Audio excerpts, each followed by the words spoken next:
ఆయుష్ ఇల్లు కొనాలని చూస్తున్నాడు. దానికోసం వెతుకుతున్నాడు. ఆయుష్ని ఏం చేస్తున్నామని లలిత్ అడిగినప్పుడు ఇల్లు కొనాలనుకున్నట్టు చెప్పాడు. ఆన్లైన్లో సెర్చ్ చేయడం సరిపోదని, ఆయుష్ ఆన్లైన్లో కొంత శ్రద్ధ వహించాల్సి ఉంటుందని, లేదంటే ఇబ్బందిలో పడతాడని లలిత్ అన్నాడు.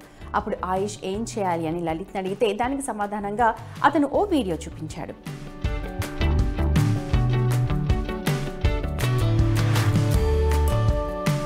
ఇల్లు కేవలం పెట్టుబడి మాత్రమే కాదు, అది మన భావోద్వేగాలకు సంబంధించింది. ఆర్థికంగా మనకు భద్రత కలిగిస్తుంది.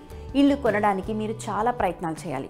తగిన శ్రద్ధ వహించాలి అంటే చాలా విషయాలు చూడాలి.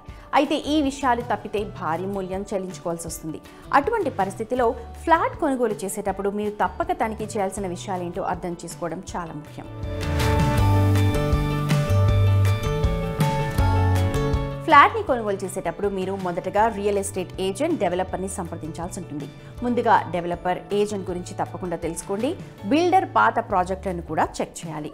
గతంలో వారు ప్రాజెక్ట్స్లో ఇళ్లను సకాలంలో పంపిణీ చేశారా, ఇళ్లు కొనుగోలుదారులకు ఇచ్చిన హామీలను నెరవేర్చారా లేదా అని తెలుసుకోండి.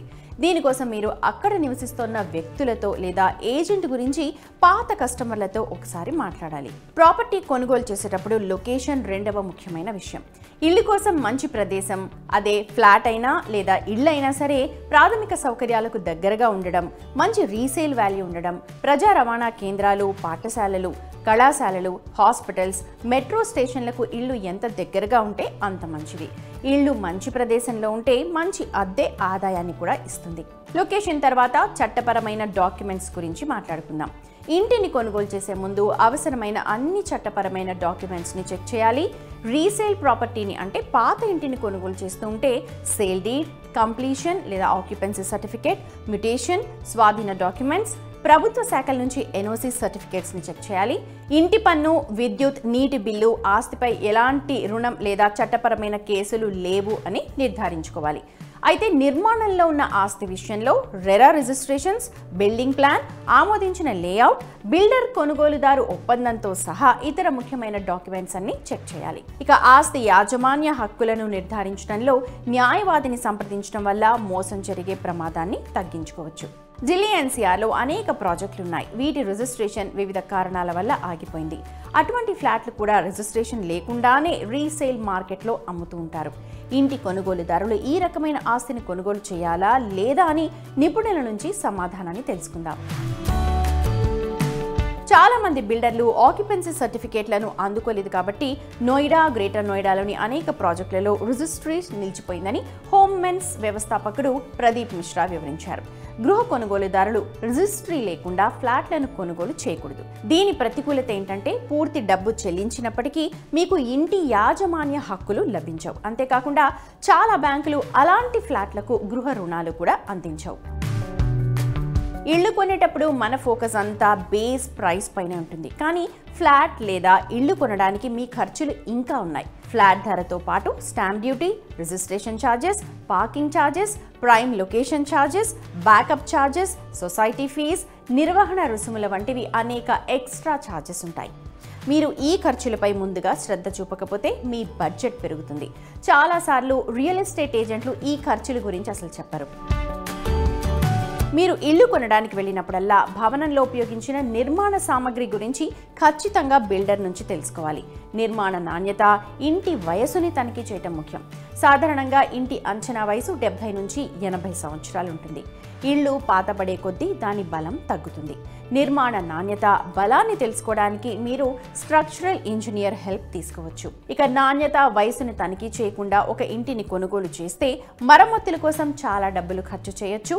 ఇది ఫ్లాట్ మొత్తం ఖర్చును కూడా పెంచుతూ ఉంటుంది. ఇక హౌసింగ్ ప్రాజెక్టులలో చుట్టుపక్కల ఉన్న సౌకర్యాలు ఇంటిని నివసించడానికి బెస్ట్ చేస్తాయి. హౌసింగ్ ప్రాజెక్ట్స్లో భద్రత, పార్కింగ్, నీటి facility, power backup, gym, club house, park, shopping complex లాంటి అందుబాటులో ఉన్న ప్రాథమిక సౌకర్యాల గురించి తెలుసుకోవాలి.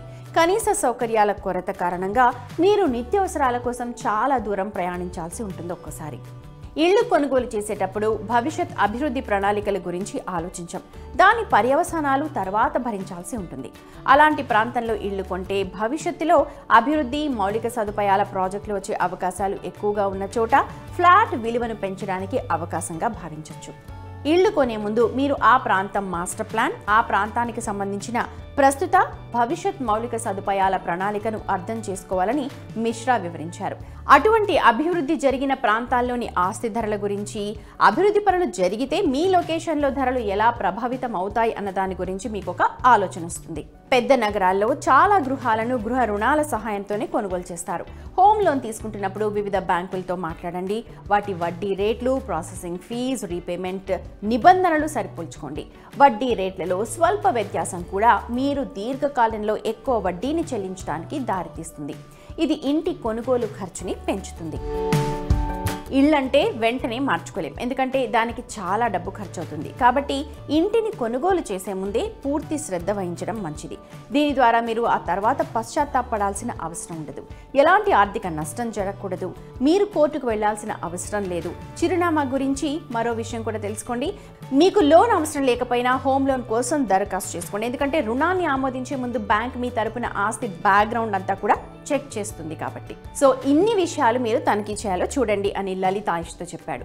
ఇల్లు కొనడం అంటే ఏజెంట్తో మాట్లాడడం, లోన్ తీసుకోవడం మాత్రమే అనుకున్నారని ఆయుష్ చెప్పాడు. లలిత్ దీనికి అంగీకరించాడు. ఇంటిని కొనుగోలు చేసేటప్పుడు ఎవరైనా ఎంత అప్రమత్తంగా ఉంటే అంత ప్రశాంతంగా ఉండొచ్చు ఆ తర్వాత.